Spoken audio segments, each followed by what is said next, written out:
বাপসকল, আমি যি জাত পাতৰ বিচাৰ কৰি থাকোঁ, এই জাত পাতটো আচলতে প্ৰকৃততে কোনো জাত নাই। কিয় কাৰণে জাত আমাৰ এটাই, আমাৰ জাত হৈছে মানৱ জাতি। এইটো তাৰোপৰি আমাক শাস্ত্ৰ সিদ্ধান্তত অৰ্থাৎ মহাপুৰুষ শ্ৰীমন্ত শংকৰদেৱ গুৰুজনাৰ অতিকৈ প্ৰিয় শিষ্য মাধৱদেৱ গুৰুজনাই কৈছে যে নহো জানাই আমি চাৰি জাতি, চাৰিও আশ্ৰমী নহো য়াতি, নহো ধৰ্মশীল দানব্ৰ তীৰ্থগামী, কিন্তু পূৰ্ণানন্দ সমুদ্ৰৰ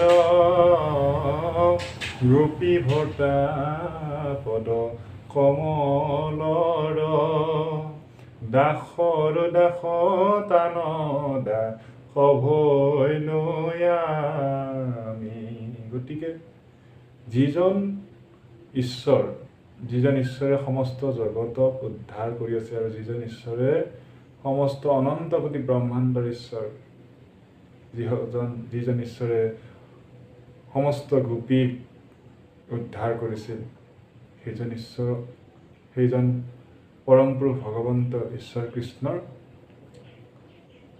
দাসৰো দাস মাধৱ পুৰুষজনাই অতি কাতৰভাৱে প্ৰাৰ্থনা কৰি কৈছে যে যদিহে প্ৰভু মোক তোমাৰ নিজা দাস কৰি ৰাখিব নোৱাৰা, তেনেহ'লে তোমাৰ দাসৰ দাস হিচাপে ৰাখিলেও হ'ব, কিন্তু যাতে তোমাৰ সেৱাত মই সদায় থাকিব পাৰোঁ, তোমাক সেৱা কৰা ভকতসকলৰ মই সেৱা কৰিব পাৰোঁ যাতে।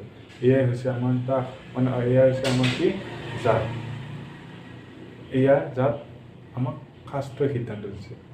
আমাৰ যি কৰ্মক লৈহে বিভাজন কৰা হৈছে, কোনোবা ব্ৰাহ্মণ, কোনোবা ক্ষত্ৰিয়, কোনোবা এজন বৈশ্য, এয়া হৈছে কৰ্মক লৈ কৰা জাতৰ বিচাৰ।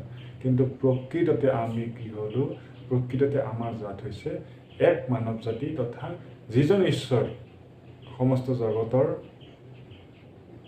বিধাতা, সেইজন ঈশ্বৰে আমি কি হয়, দাসৰ দাস কৃষ্ণ।